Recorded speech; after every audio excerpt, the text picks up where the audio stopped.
The autumn wind carried the scent of burning leaves through Millbrook Commons. But tonight, it would carry something else entirely. The acrid smell of regret and the bitter taste of consequences yet to come. 5 students stood in the orange glow of streetlights, their voices raised not in celebration, but in fury. The new state education mandate had stripped their university of funding, their professors of tenure, their futures of certainty. They were angry, and anger needed a target. "This whole town thinks they're so pure," Marcus Rivera spat, his dark hair whipping across his face as he gestured toward the statue that had stood sentinel in the square since 1954. "Look at their precious symbol, standing there judging us while they vote away our education." The Virgin Mary statue rose 12 feet from its marble pedestal. Her stone robes painted the softest blue, her hands outstretched in eternal blessing. Her face, weathered by decades of rain and wind, still held an expression of infinite compassion. Tonight, that compassion would be tested. "It's just concrete and paint," Elena Walsh said, though her voice held less conviction than her words. The red gas felt heavy in her hands, heavier than it should have been. A symbol of oppression disguised as love. Jordan Kim had his phone out, already streaming to his followers. "We're here to show this town what real change looks like," he announced to the camera, his voice artificially bright. "Time to tear down the old and make way for the new." Tyler Santos set up his professional streaming equipment, the kind he used for gaming videos. This would get more views than anything he'd ever posted. Going live in 3. Sophia Chan was already moving to the music playing from her portable speaker. Her movements sharp and aggressive. "Let's give them a show they'll never forget." Only Miguel Rodriguez, a local student who'd grown up seeing the statue every day of his life, stood apart from the group. "Guys, this isn't right," he called out. "You don't know what this means to people here. My grandmother. Your grandmother needs to join the 21st century." Marcus cut him off, snatching the lighter from his pocket. The gasoline poured from Elena's can in a steady stream, soaking into the stone base, pooling on the ground. The fumes rose, making them all dizzy. Or maybe that was just the adrenaline. "Say goodbye to your precious virgin," Marcus laughed. But the sound was hollow, forced. He flicked the Zippo. The flame caught instantly, racing up the stone in tongues of orange and blue. The paint began to bubble and peel. The statue's serene expression seemed to shift in the dancing light. Or perhaps that was just the heat waves distorting their vision. Jordan danced closer to the flames, Tyler recording his every move. "This is what liberation looks like," he shouted over the crackling fire. But as the flames rose higher, something changed. The laughter died in their throats. The painted eyes of the statue, softened by heat, seemed to weep tears of molten color. And for just a moment, just one impossible moment, they all heard it. A sound like crying, like mourning, like a mother watching her children destroy themselves. Miguel was the first to step back, his hands pressed to his ears. But the sound wasn't coming from outside. It was coming from within, from some place in their souls they'd forgotten existed. The fire burned for hours, but the real burning had only just begun. To understand what the students had done, you had to know the story of why the statue stood there at all. November 15th, 1954. The Millbrook mine collapse. 43 men went down that Tuesday morning. Only one came back up. For 3 days, the women of Millbrook gathered in the commons, holding vigil. They prayed in English and Spanish, in Polish and Italian, all the languages that had built this small mining town. Carmen Rodriguez, Miguel's great-grandmother, led them in the rosary each hour, her voice never faltering, even as hope grew thin. On the 3rd night, when the rescue teams had all but given up, Tommy Kowalski emerged from the rubble. He was the youngest of the trapped miners, barely 22, and he was delirious from dehydration and trauma. But his story never changed. Not in the 68 years that followed. Not even on his deathbed last spring. "She walked through the fire," he told them, his eyes wide with wonder and fear. "Through the flames and falling timber like it was nothing. A woman in blue robes glowing like moonlight. She took my hand and led me to an air pocket. then to a passage I'd never seen before. "Wait here," she told me. "Help is coming." And then she was gone. The morning after brought an unnatural quiet to Millbrook, the kind of silence that comes after something sacred has been broken. The fire department had extinguished the flames by dawn, but the damage was complete. The statue's face was blackened and cracked, her painted robes scorched to bare stone. Her outstretched hands had crumbled away entirely. Only her eyes remained intact. Two spots of faded blue paint that seemed to follow you as you walked around the ruined pedestal. The students woke in their dorms and apartments with hangovers that had nothing to do with alcohol. They'd celebrated their victory the night before with cheap beer and cheaper bravado. But now, in the gray morning light streaming through their windows, something felt wrong. Marcus was the first to notice. He reached for his phone to check the video Jordan had posted, but the screen remained black no matter how many times he pressed the power button.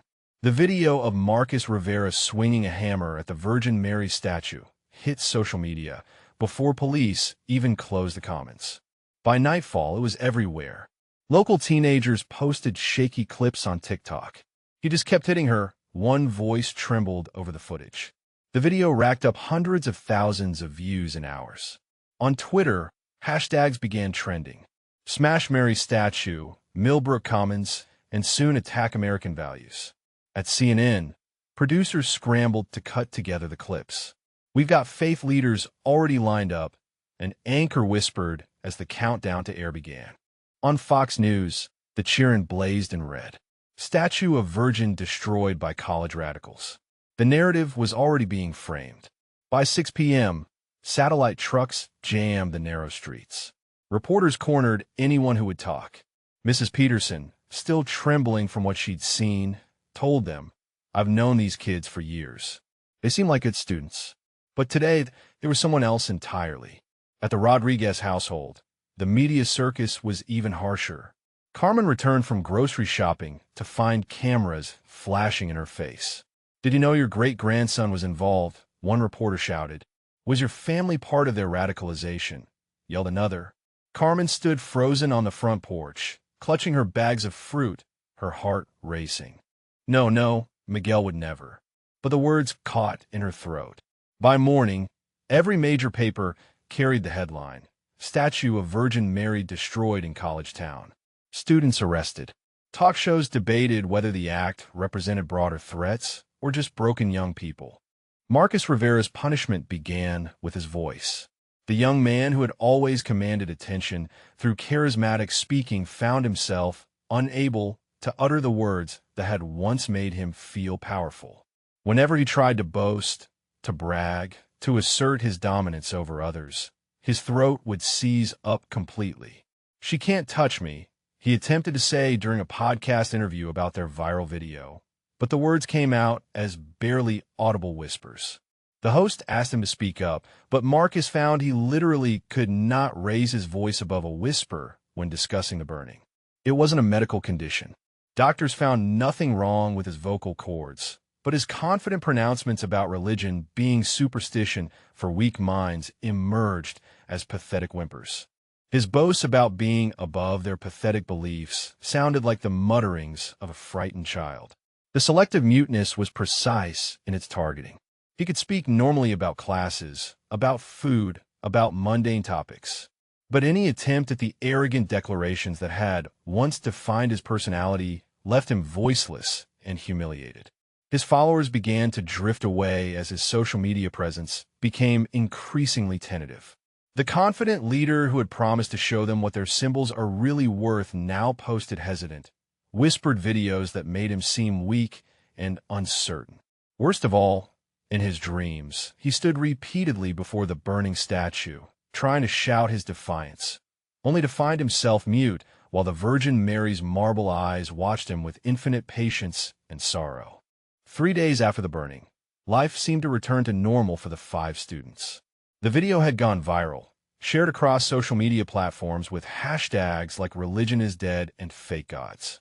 Most comments were supportive of their brave act, calling them heroes for standing up to religious oppression. Marcus Rivera basked in the attention from his dorm room at Millbrook University. At 21, he was the natural leader of their group.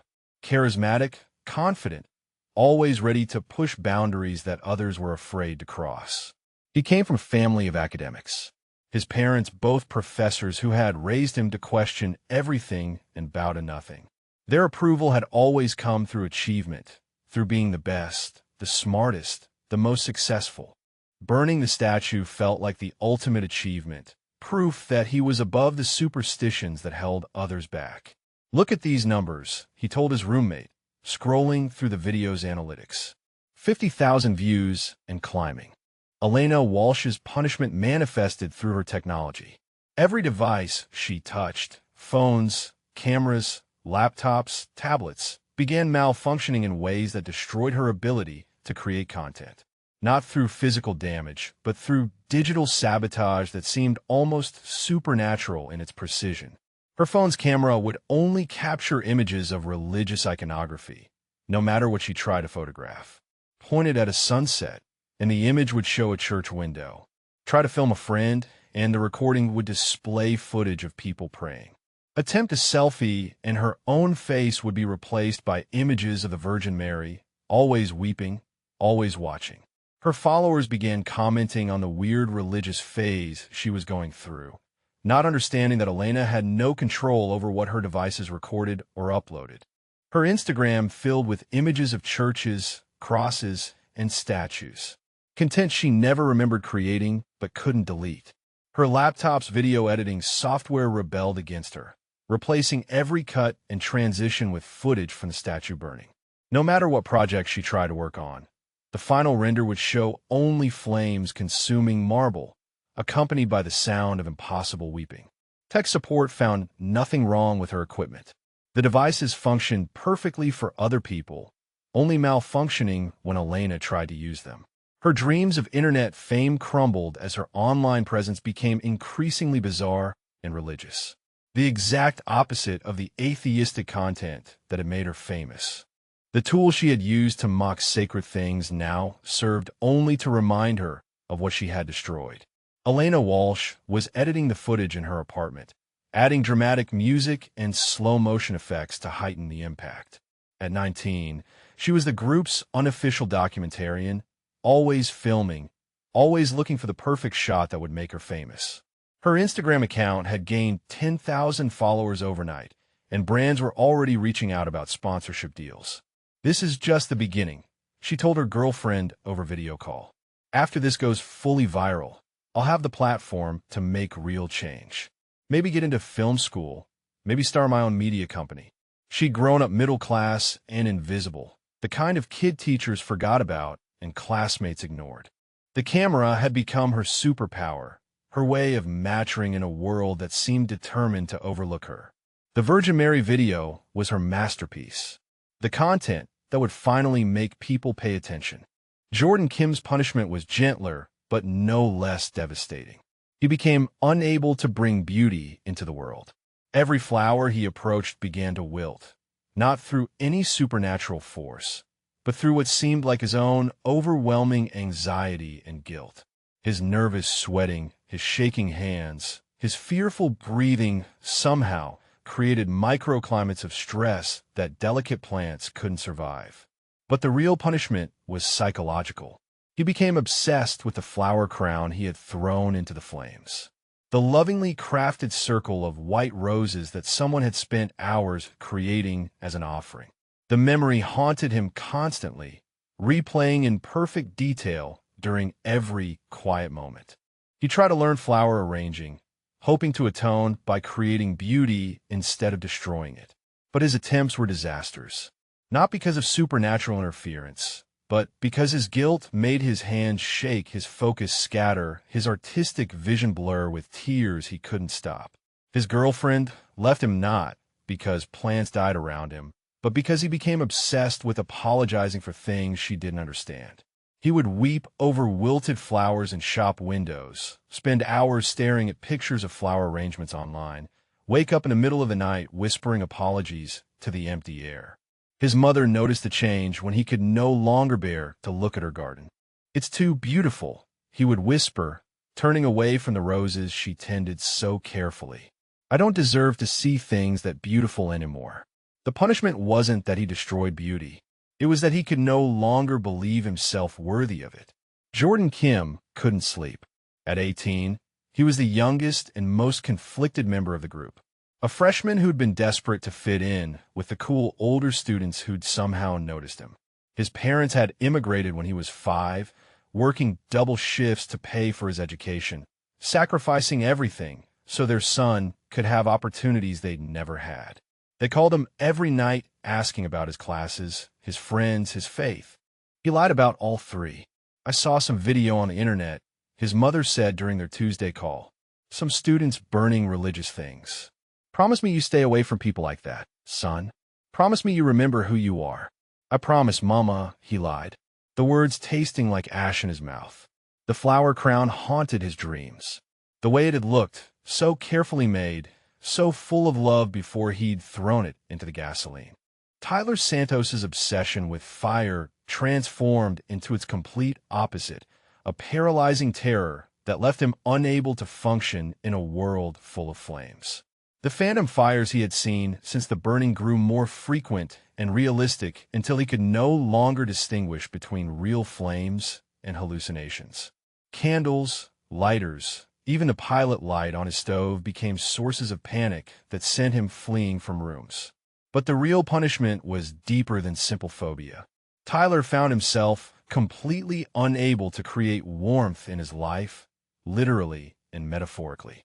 He couldn't light candles for ambience, couldn't build campfires with friends, couldn't even use a gas stove to cook for himself. His apartment grew cold and lifeless as he removed every potential source of flame.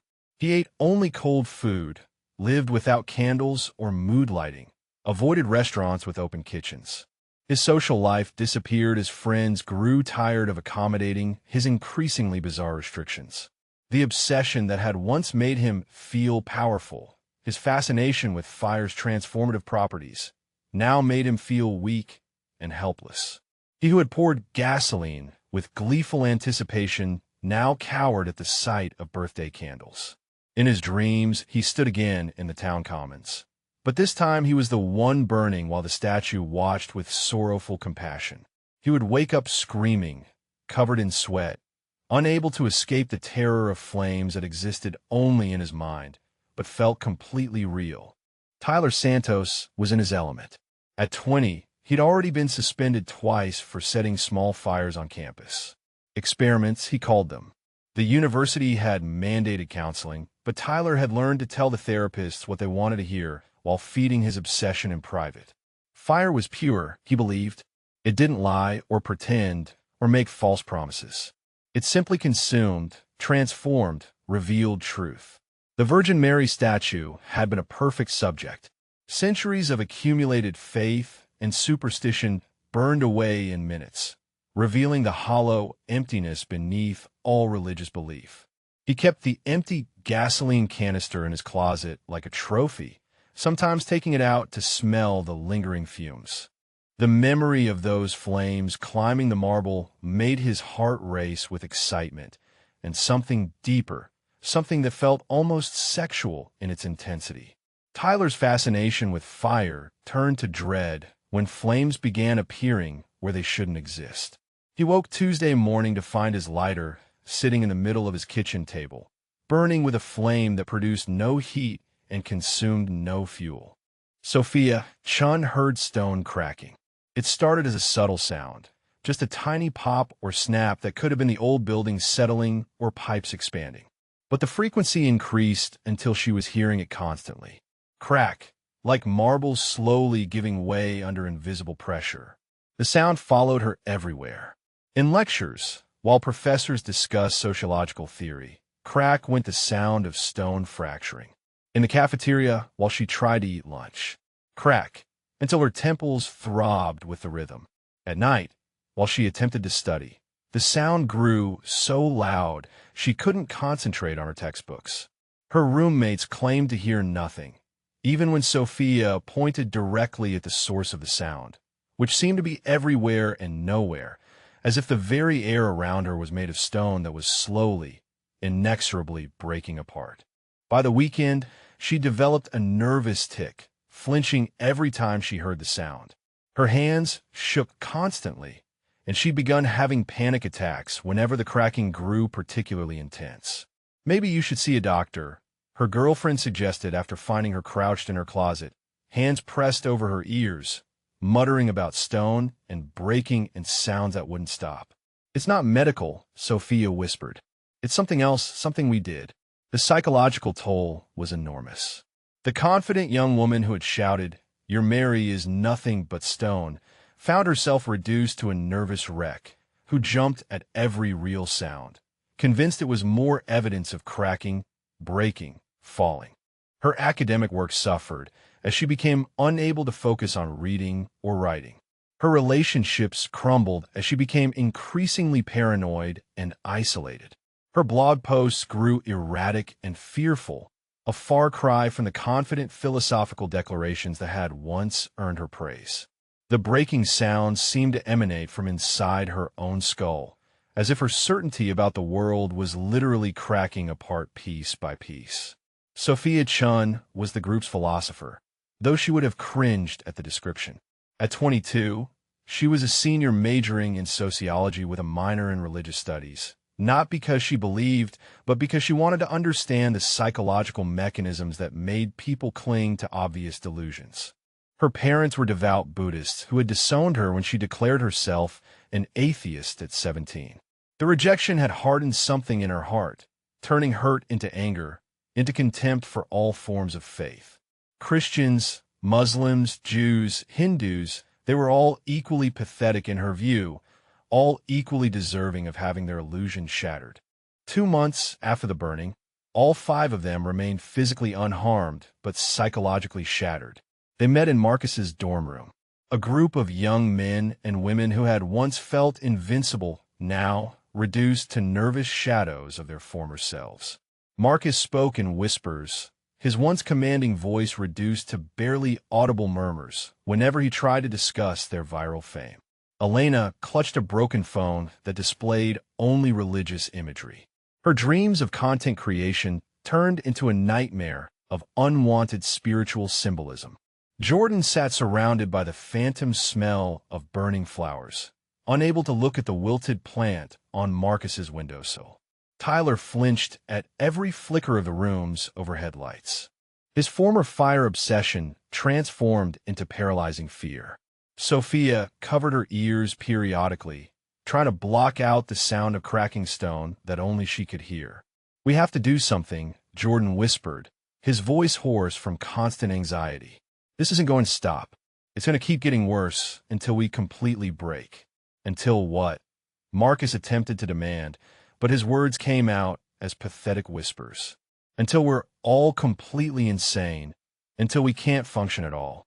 "Maybe that's the point," Elena said, staring at her phone screen where images of weeping saints flickered endlessly. "Maybe she wants us to understand what we destroyed by destroying our peace of mind piece by piece." They sat in miserable silence. 5 young people who had once felt intellectually superior to believers, now reduced to cowering victims of their own psychological torment. Around them, other students laughed and studied and planned their futures that seemed impossibly distant from their current reality. "The church," Jordan said suddenly. "We need to go to the church where the statue was blessed, where it came from originally." "What's the point?" Marcus whispered. "It's just a building, just more symbols we don't believe in." "Maybe," Jordan admitted. "But what if we're wrong about everything we thought we knew?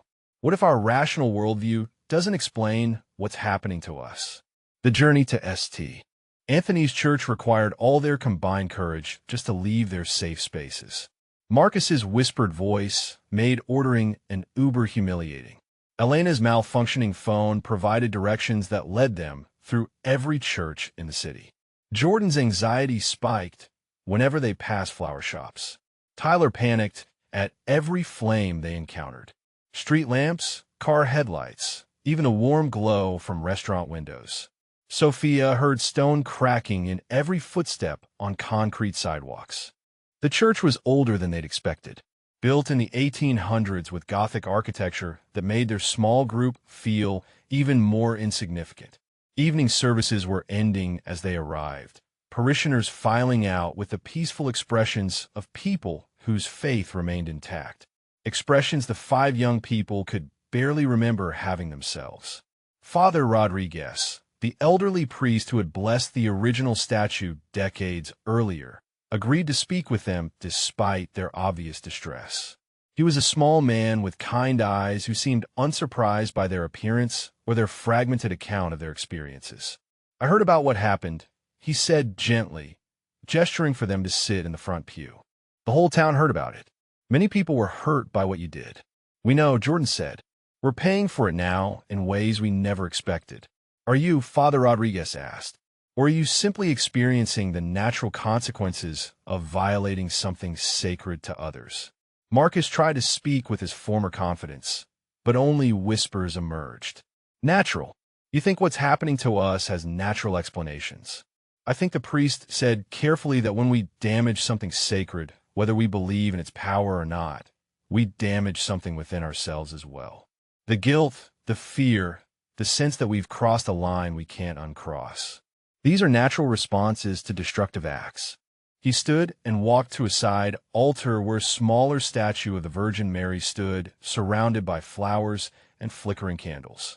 This one was different from the statue they'd burned, more modern, carved from wood instead of marble, with a face that seemed both sorrowful and hopeful. "The statue you destroyed had been blessed by 3 different bishops over its century of existence," Father Rodriguez explained. "It had received the prayers of thousands of people, had been touched by the tears of grieving mothers, had witnessed marriages and baptisms and funerals.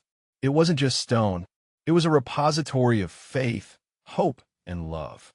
But it was just a statue," Elena protested, her voice cracking. "Just a symbol that shouldn't have had any power over rational people like us." "Symbols have power," the priest replied.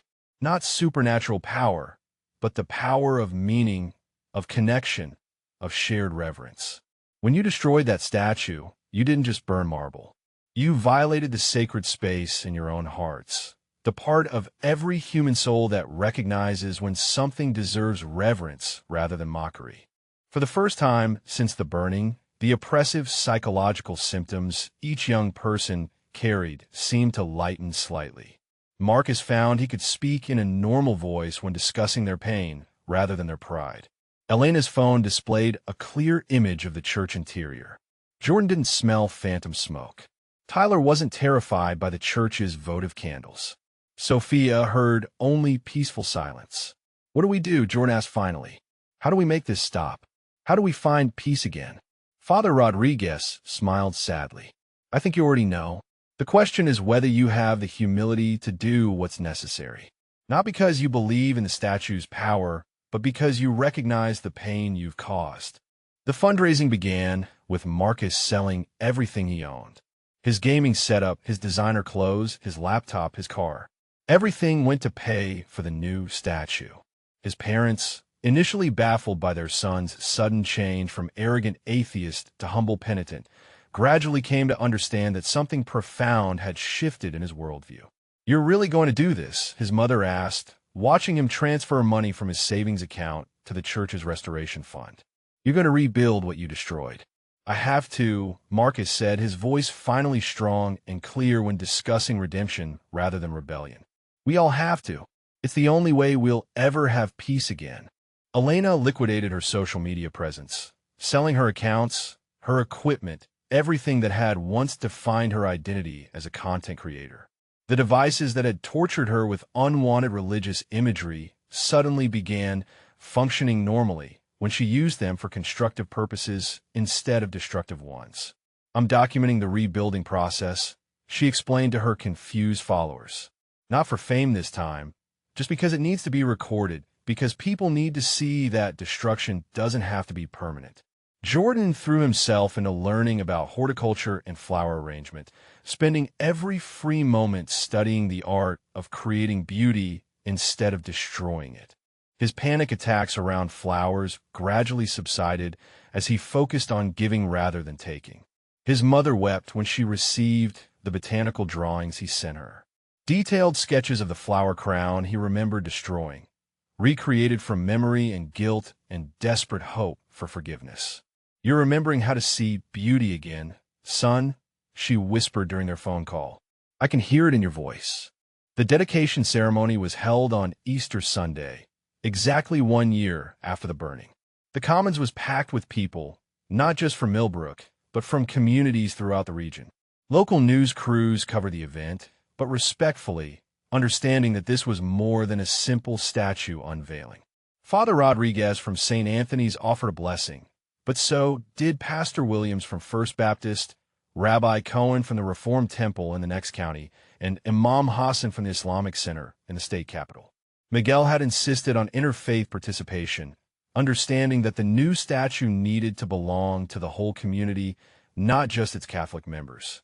When the white cloth was removed, revealing the Virgin Mary in all her restored glory, the crowd fell silent. She was beautiful, more beautiful than the original somehow. The limestone seemed to glow in the spring sunlight, and her expression held both the tragedy of what had been lost and the joy of what had been found. But it was the 5 students who drew the most attention. They stood together at the base of the statue, transformed by their year of service and reflection. Marcus had found his voice again, not the angry shout of protest, but the quiet authority of someone who had learned to speak truth with humility. Elena's constant smell of gasoline had faded, replaced by the scent of the woodworking shop where she'd learned to craft crosses and religious art. Jordan's social media presence had returned, but now he used it to amplify voices of reconciliation and community healing. Tyler's new videos documented acts of service and kindness, finding the miraculous in the mundane. Sophia's dancing had evolved into something sacred, movement that told stories of redemption and grace. They each placed a single white rose at the statue's base. And as they did, Mrs. Kowalski stepped forward. At 89, Tommy's widow moved slowly, but her voice was strong. My husband saw her in the mine that day, saw her lead him to safety when everyone else was lost. I never doubted his story, not for 1 second. And I don't doubt that she's been here this whole year, working through all of you, healing what was broken. She looked directly at the 5 students. Tommy always said she didn't save him because he was perfect. She saved him because he was loved. Same with all of you. Same with all of us. The town had taken the fragments of shame and turned them into the foundation of something greater. The reconciliation statue was not only about healing marble. It was about healing hearts,